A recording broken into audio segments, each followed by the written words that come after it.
ओम श्री गुरुवे नमः। ओम श्री गुरुवे नमः। ओम श्री गुरुवे नमः। आदरणीय मित्रों, आज की इस चर्चा में मैं आपका स्वागत करता हूं। जैसा कि आपको ज्ञात है, विज्ञान भैरव तंत्र सीरीज हम इस चैनल पर चला रहे हैं। विज्ञान भैरव तंत्र में 112 ध्यान की अनूठी विधियां हैं।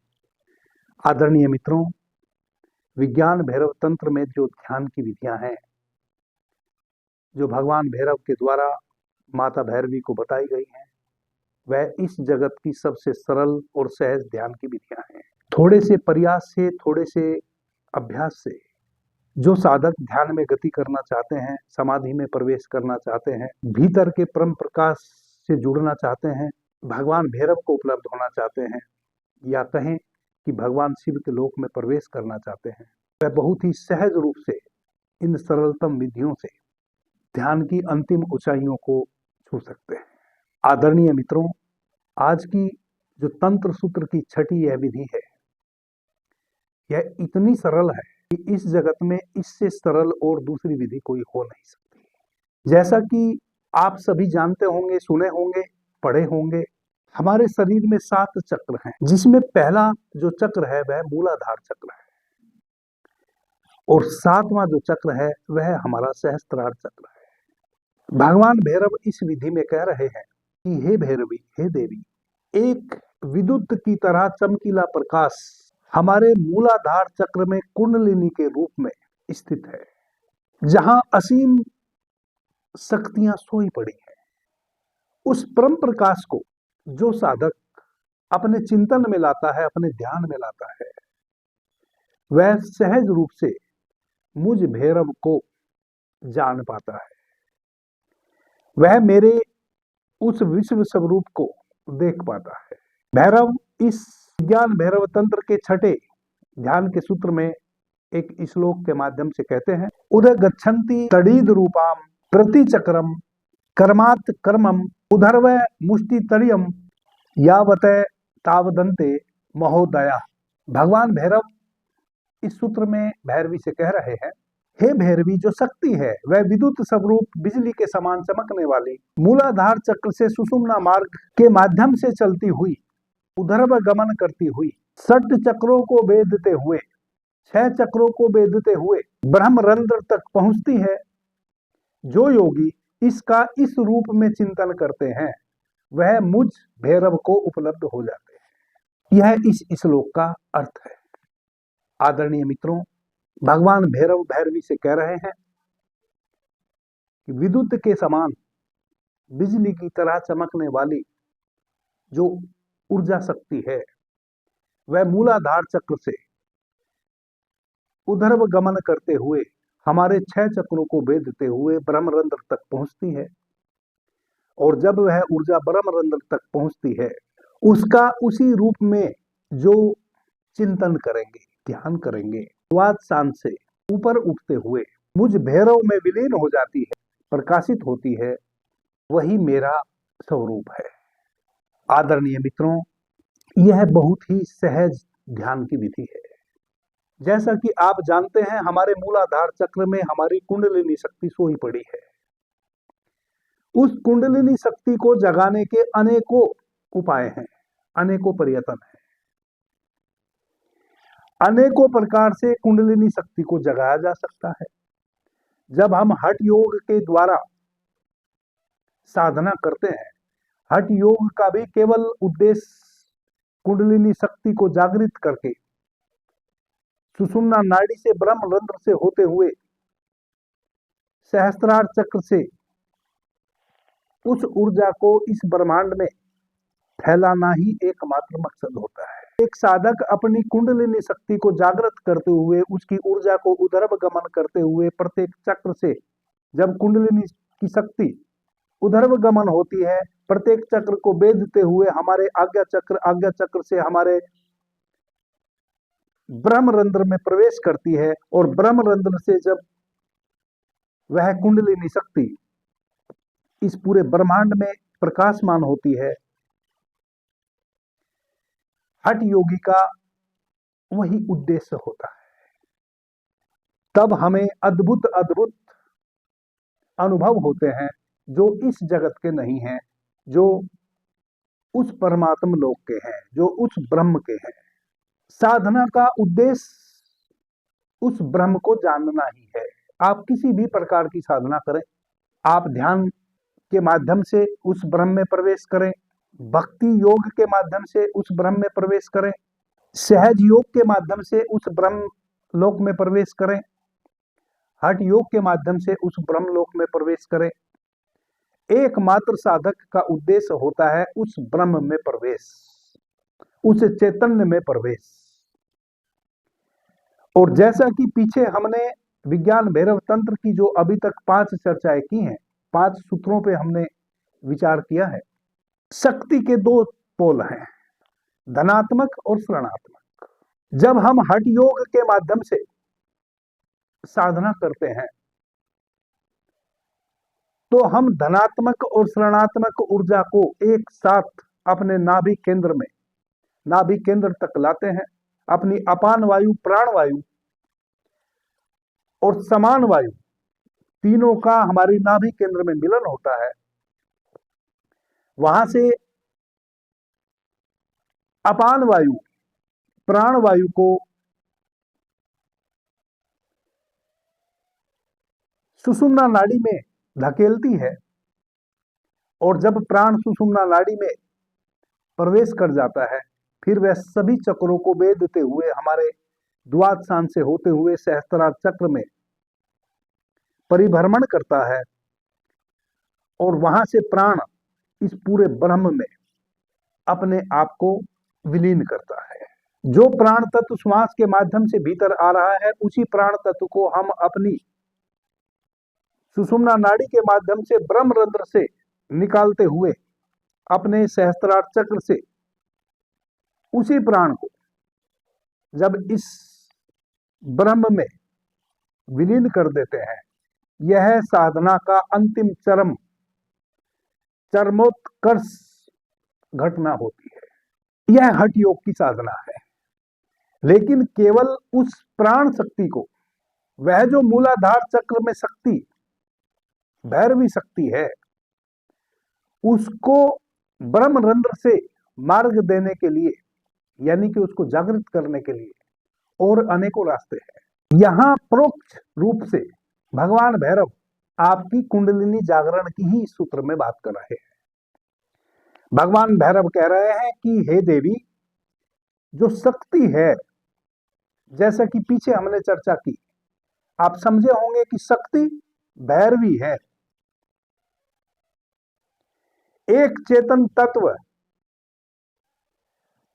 इस पूरे ब्रह्मांड में, यह पूरा ब्रह्मांड चेतन तत्व से ओतप्रोत है, और भैरवी उसकी शक्ति है। जैसे हमारे भीतर जो आत्म चेतन तत्व हमारे हृदय में बसता है, और यह जो हमारे शरीर में हलन चलन है, यह हलन चलन उस एक चेतन तत्व के बढ़े हुए हाथ है, यह उसकी शक्ति है। वह आत्म चेतन तत्व जैसे ही हमारे शरीर से विदा ले लेता है, तैसे ही हमारे शरीर की शक्ति भी विदा ले लेती है। यानी कि शक्ति और एक आत्म चेतन तत्व जो आत्मा रूपी हम भीतर हैं, दो नहीं है। वैसे ही भगवान भैरवी को कह रहे हैं कि वह जो भैरवी शक्ति मूलाधार चक्र में बसती है, जिसका स्वरूप विद्युत, जिसकी शक्ति विद्युत की तरह है और बिजली की तरह प्रकाशमान है, वह शक्ति मूलाधार चक्र से स्वाधिष्ठान चक्र, मणिपुर चक्र, अनाहत चक्र, विशुद्धि चक्र को भेदते हुए आज्ञा चक्र तक आती है, और आज्ञा चक्र को भी भेदते हुए जब सुषुम्ना नाड़ी के माध्यम से आपके सहस्त्रार चक्र में आके जब वह ऊर्जा वर्तुल बनाती है और वहां परम प्रकाशित होती है, जो बिजली के प्रकाश जैसा स्वरूप भगवान भैरव ने शक्ति का बताया है, तब वह शक्ति वहां परम प्रकाशित होती है के 6 चक्रों से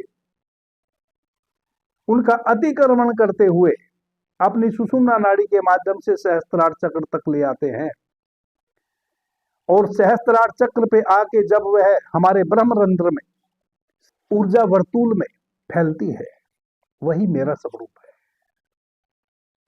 आदरणीय मित्रों, यही तो कुंडलिनी जागरण है। मैंने आज से 6 माह पूर्व मित्रों से कहा था, मैं कुंडलिनी जागरण की बहुत सहज सी विधि आपके समक्ष लाने वाला हूं। मैंने क्यों कहा था? जब मैं विज्ञान भैरव तंत्र सीरीज को शुरू करूंगा, उस सीरीज की मैं जब चर्चा करूंगा, जब मैं तंत्र सूत्र पे चर्चा करूंगा, जब मैं विज्ञान भैरव तंत्र सूत्रों की चर्चा करूंगा, तो कुंडलिनी जागरण की विधियां आने ही वाली हैं। कुंडलिनी जागरण की इससे सहज विधि इस दुनिया में और कोई दूसरी हो नहीं सकती। यदि आपने थोड़ा सा भी प्रयास किया, थोड़ा सा भी अभ्यास किया, तो आपकी कुंडलिनी 5 दिन में जागृत हो सकती है, केवल 5 दिन में। हाँ, जिस प्रकार की कुंडलिनी जागरण के विषय में आपने लोगों से बातें सुन रखी है, वैसी कुंडलिनी कभी भी जागृत होती नहीं है, कभी भी नहीं होती है, जैसा आपने लोगों से सुन रखा है। जैसा कुंडलिनी शक्ति के विषय में भ्रम पैदा कर रखा है, और भ्रम पैदा करना अनिवार्य है, क्योंकि कुंडलिनी जागरण की विधि से गुजरना जितना सहज है उतना ही कठिन भी है। कोई बिरला ही इस सहज विधि से अभ्यास करके कुंडलिनी जागरण कर पाता है, क्योंकि मनुष्य की खोपड़ी इतनी अहंकार से भरी है। यदि सहज कोई प्रक्रिया हो, ऐसी शक्ति को जागृत करने वाली जो अल्टीमेट है, उससे महान और कोई शक्ति नहीं है। उस महान शक्ति को आपके भीतर कोई जागृत कर दे और वह इतनी सहज विधि हो, तो हमारा जो अहंकार वाला मन है वह उसको डाइजेस्ट नहीं कर पाता। हम सहज विधियों से भाग जाते हैं और कठिन और कठोर विधियों में उलझ जाते हैं, और फिर कठिन और कठोर विधियों से कभी भी कुंडलिनी जागरण हो नहीं पाता है। जिनका भी कुंडलिनी जागरण कभी भी हुआ है, पूर्व में या वर्तमान में, कहीं कोई साधक है जिनकी कुंडलिनी शक्ति जागृत हो गई है, जो कि हैं, हजारों में हैं, बल्कि मैं कह सकता हूं कि लाखों में हैं। अभी प्रयागराज में कुंभ का मेला की शुरुआत हो चुकी है। लाखों ऐसे सन्यासी आपको वहां मिलेंगे, जिनके यदि आप चेहरे को देखेंगे तो इतना वैभव होगा उनके चेहरे पे, उतना तेज होगा।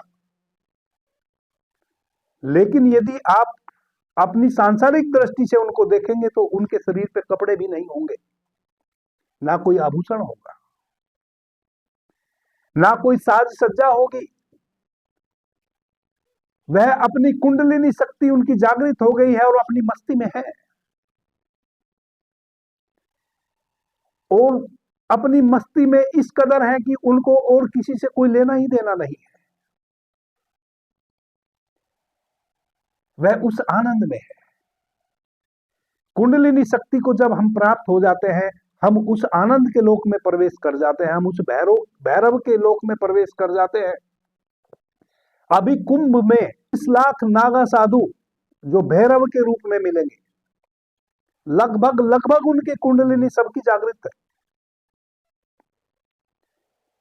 उनका वैभव देखते बनता है, उनकी शान देखते ही बनती है।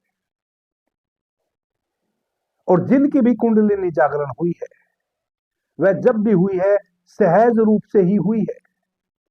हाँ, उसके लिए कठोर तपस्याएं बहुत होती है, बहुत लोग करते हैं, लेकिन जिस दिन कुंडलिनी जागृत होती है उस दिन वह सहज रूप से ही होती है। उस दिन एक क्षण में ही घटना घटती है। उस दिन वह उस अवस्था में ही जागृत होती है जब आप कुछ भी नहीं कर रहे होते हैं। जब एक हठ योगी अपने हठ योग की सारी विद्याओं को पूरा कर चुका होता है और अब किसी भी विद्या से नहीं गुजर रहा होता है, वैसी अवस्था में ही हठ योग के माध्यम से कुंडलिनी जागृत होती है। कुंडलिनी जागृत करना बहुत सीधा सा, सरल सा, सहज सी विधि है। आदरणीय मित्रों, भगवान भैरव प्रोक्त रूप से इस श्लोक में कुंडलिनी जागरण की ही बात कर रहे हैं, और कितने सरल और सहज तरीके से विज्ञान भैरव तंत्र का यह छठवां जो ध्यान का सूत्र है, यह इतना महान सूत्र है, इस पे ध्यान ही नहीं दिया गया है। सही पूछे तो विज्ञान भैरव तंत्र की विधियों को तो एक स्त्री पुरुष के समागम से जोड़ दिया है, कुछ लोगों ने बदनाम कर दिया है। विज्ञान भैरव तंत्र की विधियां महान विधियां हैं, महानतम से महानतम विधियां हैं, और सरलतम से सरलतम विधियां हैं, सहज से सहज विधियां हैं। मेरे से करीब 6-8 महीने से मेरे पास 10,000 से अधिक मैसेज हैं कि गुरुजी हमें कुंडलिनी जागरण सिखाओ। क्योंकि मैंने कहा 4-6 माह पूर्व कि 5 दिन में कुंडलिनी जागरण घट जाएगा। तैयारी आपकी होनी चाहिए, और तैयारी कोई खास नहीं है। तैयारी केवल इतनी ही है, मनुष्य के पास 2 पैसे अधिक हो जाए तो वो अहंकार से भर जाता है। 1-2 मंजिला मकान क्या बना लिया तो अहंकार से भर जाता है। एक महंगी कार खरीद ली तो अहंकार से भर जाता है। थोड़ा सा गोल्ड पहन लिया, हीरे की अंगूठी पहन ली तो अहंकार से भर जाता है, दिखाने लगता है अंगूठियां। बात करने के समय उसी अंगूठी को बार बार दिखाएगा। कितनी भी ठंड हो, इतनी मोटी चैन पहन लेगा गले में और बटन खोल के चलेगा, ताकि लोगों की उस गोल्ड की चैन पर निगाह पड़े। इस प्रकार की जब हमारी वृत्ति है, इतने अहंकार में हम लिप्त हैं, तो इतनी महान शक्ति का हम क्या करेंगे? हम थोड़े से, यदि किसी कारण से हम थोड़े से धनी हो जाएं, उस थोड़े से धनी होने को ही हम संभाल नहीं पाते हैं।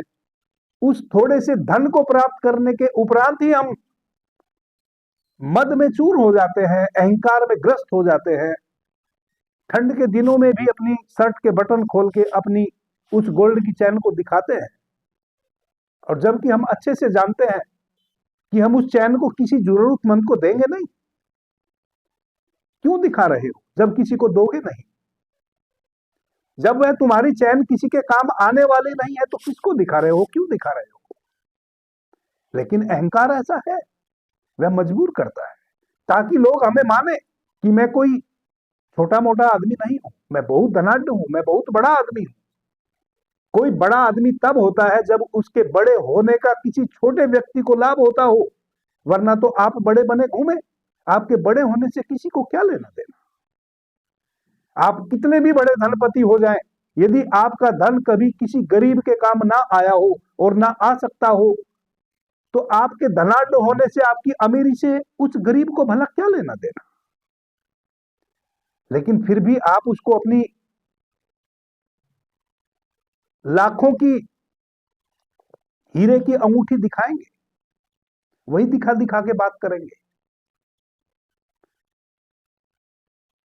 जब इतना अहंकार थोड़े से धन प्राप्त कर लेने के उपरांत हमारे पास आ जाता है, हम उस पवित्र शक्ति का क्या उपयोग करेंगे और कैसे हम उसको संभालेंगे? इस कारण से ही सीधे सीधे किसी को भी कुंडलिनी जागरण की विधियां नहीं बताई जाती, क्योंकि जो उस शक्ति से दो चार हुए हैं, जो उस शक्ति के स्रोत में पड़ गए हैं, जिन्होंने उस शक्ति को साध लिया है, वह जानते हैं कि किसी भी प्रकार का अहंकार दूसरे को तो बाद में लेके डूबेगा, पहले आपको लेके डूबेगा। आदरणीय मित्रों, जब अभी मैं एक साधारण सा मनुष्य हूं और 2 पैसे क्या मेरे पास हो जाते हैं कि मैं इतना अहंकार से भर जाता हूं कि किसी को मैं मनुष्य ही नहीं समझता, तो वह तो इस जगत की सबसे बहुमूल्य शक्ति है, जिसको उपलब्ध हो जाने के बाद हम कैसे संभालेंगे। वह तो कल्प वृक्ष के नीचे बैठ जाने जैसा है। जिस शक्ति को यदि आप उपलब्ध हो जाए, जो शक्ति यदि जागृत हो जाए, जो कि साधारण सी, हमने पीछे स्वर विज्ञान से संबंधित चर्चाएं की हैं इस चैनल पर। तो मैंने सुषुम्ना नाड़ी जब आपकी चलती है, उस समय कोई कार्य नहीं करना चाहिए, उस संदर्भ में विस्तार से बातें की है। जब हमारी सुषुम्ना नाड़ी चल रही होती है, हम ईड़ा और पिंगला दोनों नासिका दोनों नाड़ी से बराबर श्वास ले रहे होते हैं और बराबर श्वास को छोड़ रहे होते हैं। वैसी अवस्था में अल्प मात्रा में हमारे मूलाधार चक्र से वह विद्युत ऊर्जा उधर गमन करती है और हमारी सुषुम्ना नाड़ी के माध्यम से वह हमारे ब्रह्मरंध्र में पहुंचती है। उस समय हम मन के तल पे, प्राण के तल पे और आत्मा के तल पे बहुत ही स्ट्रोंग होते हैं। वैसी अवस्था में यदि हम ध्यान साधना करते हैं तो दिनों का लाभ घंटों में और घंटों का लाभ सेकंडों में हमें मिलता है। लेकिन उसका एक दूसरा मैंने दुरुपयोग भी बताया। और मैंने क्या बताया? स्वयं भगवान शिव ने मां पार्वती को शिव सर्वोदय विज्ञान में कहा कि हे देवी, यदि सुषुम्ना जब आपकी सक्रिय हो, वैसे समय में आप कोई भी सांसारिक कार्य करते हैं तो आपके जीवन में दुर्भिक्ष घटेगा। इसका मतलब क्या हुआ? इसका मतलब यह हुआ कि आप मन से, प्राण से और आत्मा से इतने शक्तिशाली हैं कि आप सहज रूप से कोई कार्य करेंगे ही नहीं। यदि आप थोड़े से भी अहंकारी है तो आपका अहंकार प्रबल होकर आपके सर पे सवार हो जाएगा। क्योंकि सुषुम्ना की अवस्था में, जब हमारी सुषुम्ना चल रही होती है, वैसी अवस्था में हम इतने शक्तिशाली होते हैं, उस समय ताकतवर से ताकतवर व्यक्ति भी हमें किसी बात से झुका नहीं सकता। ऐसे समय पे हम झुकने के लिए बिल्कुल भी तैयार नहीं होते। हमारा अहंकार अति से प्रबल हो जाता है और यदि वही कुंडलिनी शक्ति अपनी संपूर्ण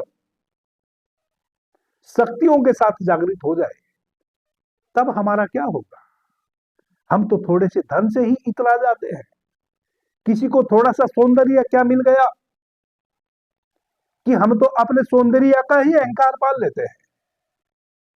किसी को थोड़ी कद काठी क्या अच्छी मिल गई, हम तो अपनी कद काठी का ही अहंकार पाल लेते हैं। किसी को थोड़ा सा धन क्या मिल गया, हम तो अपने धन का ही अहंकार पाल लेते हैं। उस महान शक्ति को हम कैसे संभालेंगे? इसी कारण से गुप्त रखा गया है। इसी कारण से कुंडलिनी शक्ति जागरण करने की जो विधियां हैं, उनको कठोर बताया गया है। उन शक्तियों को, कुंडलिनी शक्ति का आप बहुत दुरुपयोग कर लेंगे, आप उसको संभाल पाएंगे कि नहीं संभाल पाएंगे, इसके पीछे अनेकों कहानियां बताई गई हैं। वह इस कारण से बताई गई है क्योंकि जिनका भी अनुभव है उस कुंडलिनी शक्ति का, वह जानते हैं अहंकारी व्यक्ति है, जो कि तरह तरह के अहंकार होते हैं, मैंने अभी बताया। तो वह इसका अति से दुरुपयोग कर लेगा। आदरणीय मित्रों, लेकिन मैं ऐसा समझता हूं, मेरा अपना ऐसा अनुभव है कि जो पात्र नहीं है, उनको ना सहजता से कुंडलिनी जागृत हो सकती है और ना उल्टे सीधे आसन करने से कुंडलिनी जागृत हो सकती है। जो पात्र है, कुंडलिनी तो उन्हीं की जागृत होगी और जो पात्र नहीं है उनकी नहीं होगी। जैसे अभी मैंने कुंभ का चर्चा किया। अभी जनवरी फरवरी में कुंभ का आयोजन हो रहा है इलाहाबाद में। इस पूरी पृथ्वी का सबसे बड़ा आयोजन है, जहां लाखों सिद्ध पुरुष आपको देखने मिलेंगे जिनकी कुंडलिनी भी जागृत हो रखी है, लेकिन आप देखेंगे उनको सहज और शांत। लेकिन यही यदि किसी नागा साधु को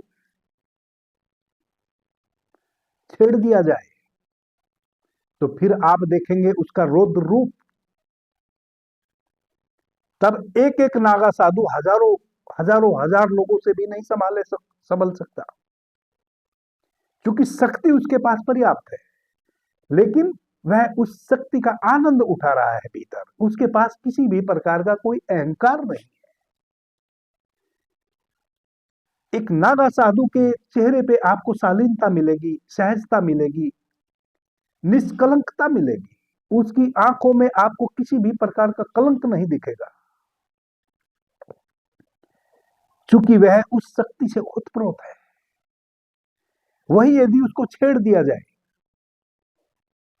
तब वह संभाले नहीं संभलेगा, क्योंकि उसके पास इतनी अकूत अतुलनीय शक्ति है कि यदि उस शक्ति का उपयोग उसने बाहरी तल पे कर दिया तो फिर वह हजारों से भी नहीं संभलेगा। तो मैं ऐसा समझता हूं कि जो सहज नहीं है उनको तो यह शक्ति प्राप्त हो ही नहीं सकती। आदरणीय मित्रों, भगवान भैरव सीधा सीधा माता भैरवी से कह रहे हैं कि मूलाधार चक्र में जो शक्ति है, जो भैरवी है, जो भैरव की ही शक्ति है,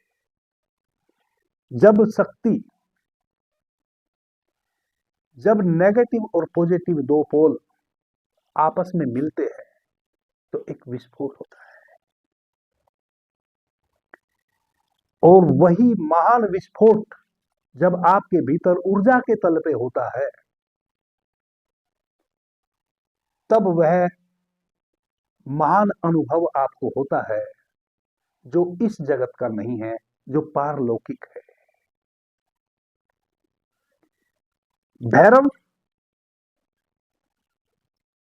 positive pole, Bhairavi negative pole. हमारा सहस्त्रार धनात्मक ऊर्जा, हमारा मूलाधार ऋणात्मक ऊर्जा। जब इन दोनों ऊर्जा का मिलन होता है तब विस्फोट होता है।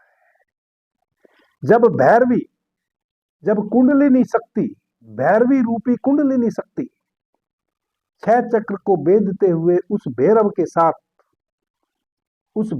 साथ एकाकार होती है, तब जो ऊर्जा का विस्फोट होता है उसकी चर्चा कर रहे हैं भगवान भैरव, कि जब मूलाधार चक्र से शक्ति 6 चक्र को बेधते हुए आपके ब्रह्मरंध्र से होते हुए, द्वादशान से होते हुए आपके सहस्त्रार चक्र में, ब्रह्मरंध्र से बाहर सहस्त्रार चक्र में प्रवेश करती है,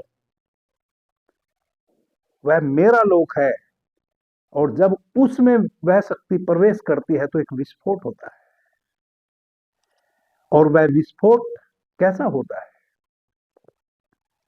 उसकी शक्ति बिजली की तरह है और उसका प्रकाश विद्युत की तरह है। ऊपर आसमान में जैसे बिजली चमकती है ना, कितना विस्फोट होता है। पूरी पृथ्वी क्षण भर के लिए परम प्रकाशित हो जाती है, इतने घने प्रकाश से भर जाती है। कभी देखा? जब बिजली चमकती है पूरी पृथ्वी परम प्रकाश से भर जाती है। और उस विस्फोट का जो आवाज है, जो साउंड है, पूरी पृथ्वी उस साउंड से भर जाती है, उस ध्वनि से भर जाती है। वही विस्फोट जब हमारी शक्ति, जब कुंडलिनी शक्ति रूपी भैरवी 6 चक्र को भेदते हुए सहस्त्रार चक्र में गमन करती है, वह भैरव का लोक है। जैसे ही उस लोक में शक्ति का प्रवेश होता है तैसे ही एक विस्फोट होता है। उसी की चर्चा कर रहे हैं भगवान भैरव। उसी को कहते हैं कुंडलिनी जागरण। और जब वह विस्फोट होता है, जब पृथ्वी पे आसमान में बिजली चमकती है, क्षण भर के लिए जो पूरी पृथ्वी परम प्रकाशित हो जाती है, उस समय यदि कोई देखने वाला हो, उस एक क्षण में कुछ भी अंधकार में नहीं रह जाता, सब कुछ आपकी आंखों के सामने स्पष्ट हो जाता है।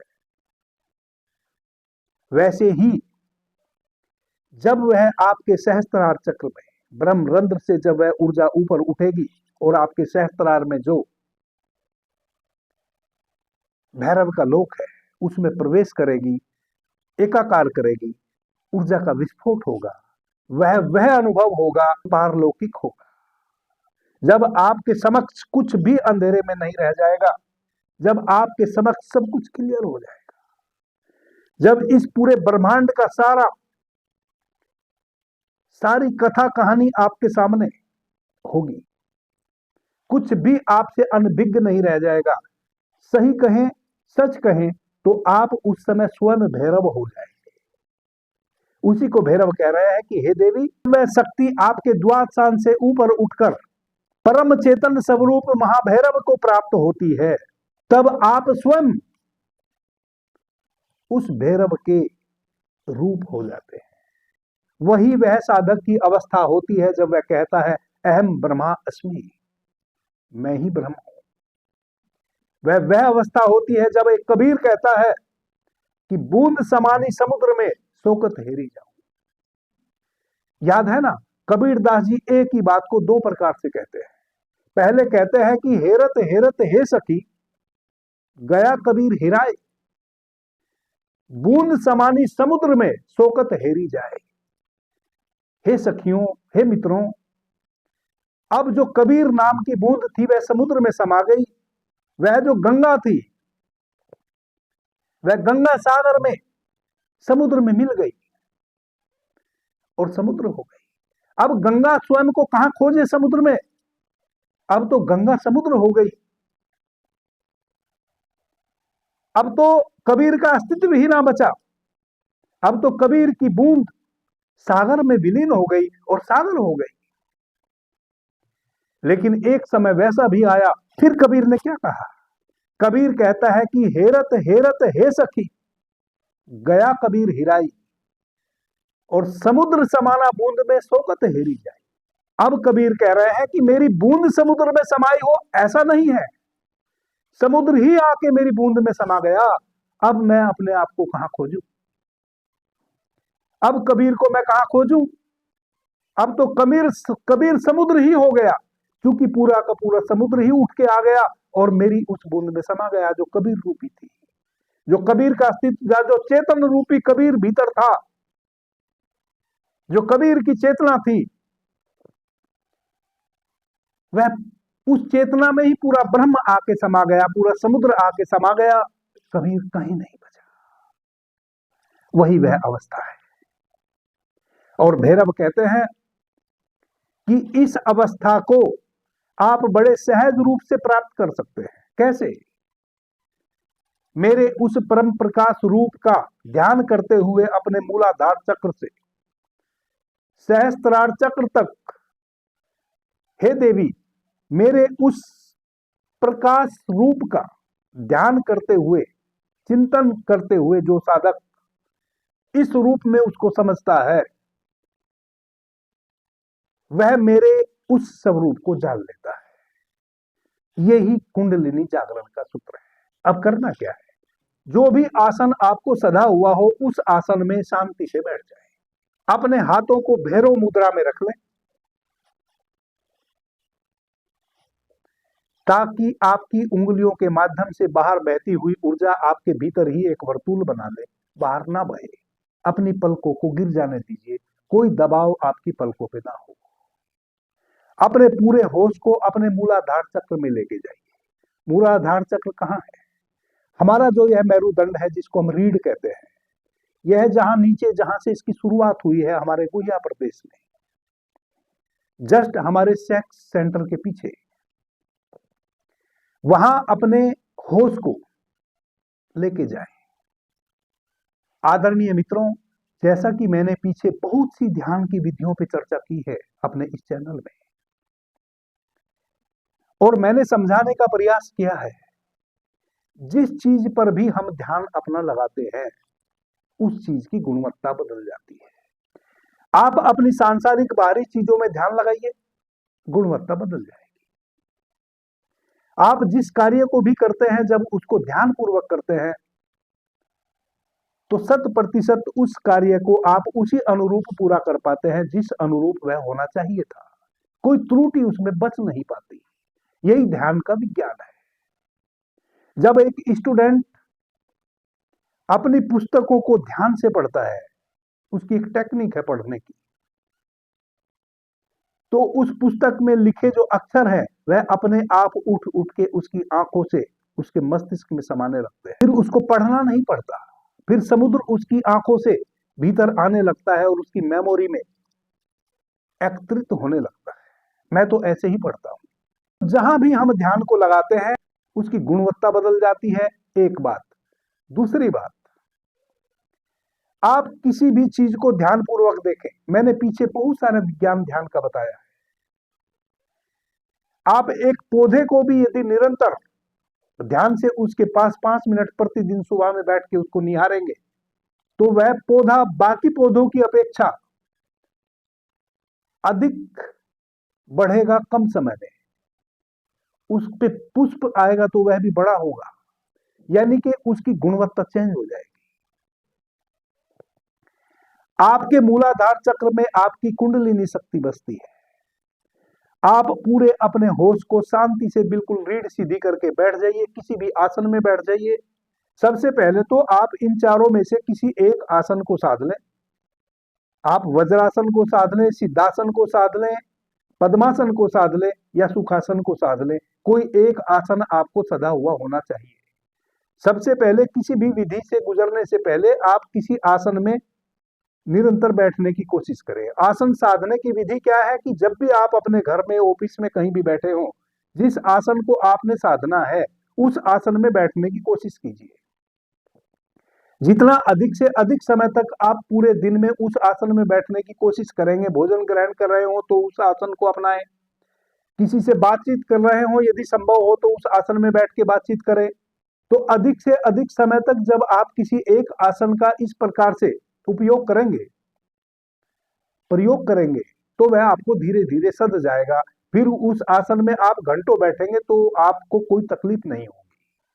तो किसी एक ऐसे आसन में आप शांति से बैठ जाइए जिसमें आप बिना किसी कष्ट के अधिक समय तक बैठ सकते हो। आंख बंद कर लीजिए, अपने मूलाधार चक्र पे अपने पूरे होश को लेके जाइए। अपने हाथों को भैरव मुद्रा में रख लीजिए अपनी गोद में और मूलाधार चक्र पे ध्यान करते हुए जो भगवान भैरव उस शक्ति का स्वरूप बता रहे हैं कि वह विद्युत की तरह, बिजली की तरह चमकने वाली शक्ति है। मूलाधार चक्र में देखें कि एक बहुत घने प्रकाश के रूप में आपका मूलाधार चक्र प्रकाश से भरा हुआ है। आप सभी उस प्रकाश से परिचित हैं। जब बरसात के दिनों में ऊपर बिजली चमकती है वह प्रकाश कैसा होता है, आप सभी उस प्रकाश से परिचित हैं। वैसे प्रकाश को आप अपने मूलाधार चक्र में देखें। शुरू में आपको अपने मूलाधार चक्र में मानसिक रूप से समझना पड़ेगा कि प्रकाश वैसा होना चाहिए। कुछ दिन के अभ्यास से, कुछ घंटों के अभ्यास से यदि आपको आसन सधा हुआ है और आप पूरी समग्रता के साथ, यह जो भगवान भैरव कह रहे हैं कि उस परम प्रकाश का चिंतन करते हुए जो साधक 6 चक्रों को भेदते हुए अपनी उस शक्ति को सहस्त्रार चक्र तक ले आता है अपनी सुषुम्ना नाड़ी के माध्यम से, वह मेरे उस स्वरूप को जान पाता है। तो कहते हैं कि चिंतन करते हुए, चिंतन करने का मतलब है समग्रता के साथ समग्र दृष्टि वहां रखते हुए। चिंतन का मतलब विचार करना नहीं होता। चिंतन का मतलब होता है कि आप अपने तवरा को, आप अपने पूरे होश को मूलाधार चक्र पे लगा दिए हैं। अब आप वहां अनुभव कर रहे हैं कि एक परम प्रकाश वहां उमग रहा है। घंटे 2 घंटे के अभ्यास से आपको वहां प्रकाश के दर्शन होने शुरू हो जाएंगे। जब आपको उस प्रकाश के दर्शन शुरू हो जाएंगे तब आप देखेंगे जैसे ही आप उस प्रकाश में प्रवेश करेंगे, तैसे ही वह प्रकाश ऊपर उठना शुरू होगा, उसका उधर्व गमन होना शुरू होगा। अब आप उस प्रकाश को देखें कि एक प्रकाश पुंज ऐसे घूमते हुए ऊपर की ओर उठना शुरू हो गया है।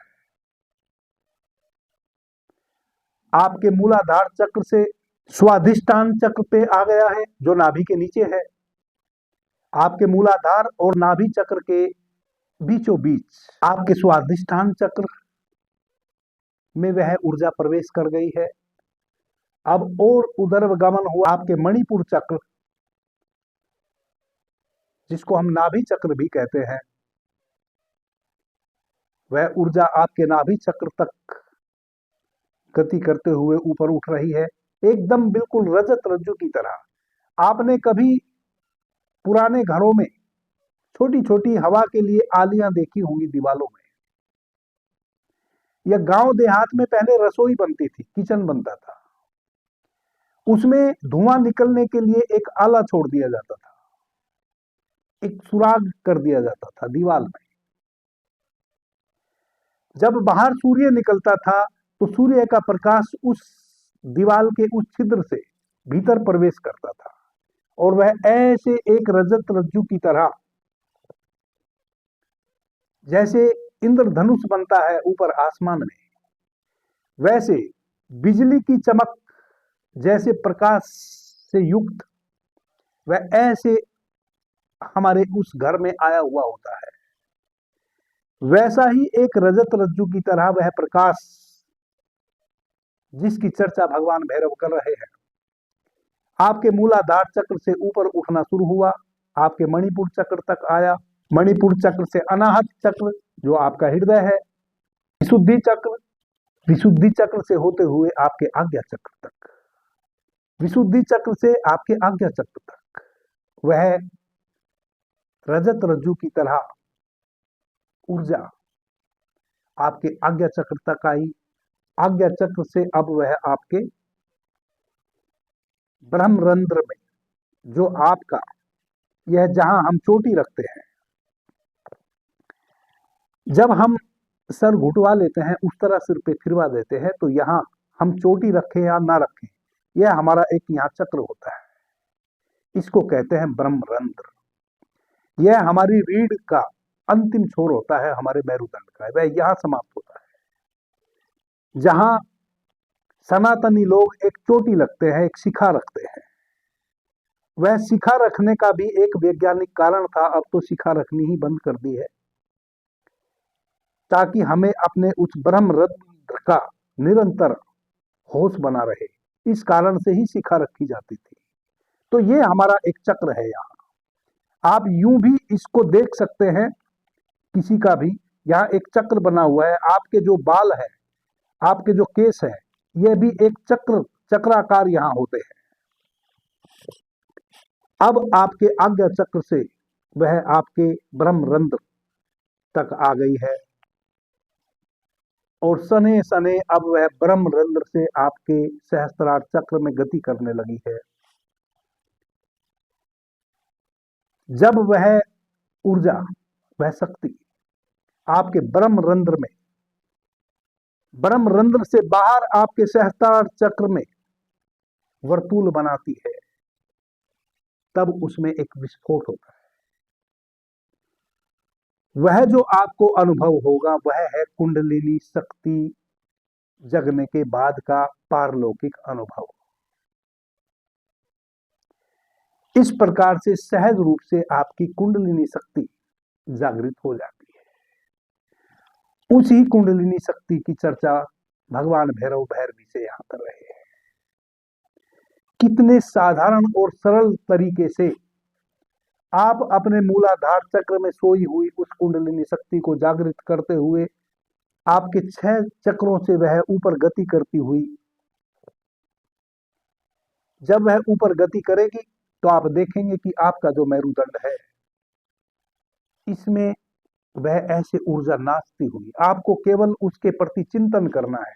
चिंतन का मतलब विचार नहीं, आपको सजग बने रहना है। जब मूलाधार चक्र से ऊर्जा उठेगी, उसके साथ साथ आप भी अपने होश को उससे जोड़े रखेंगे।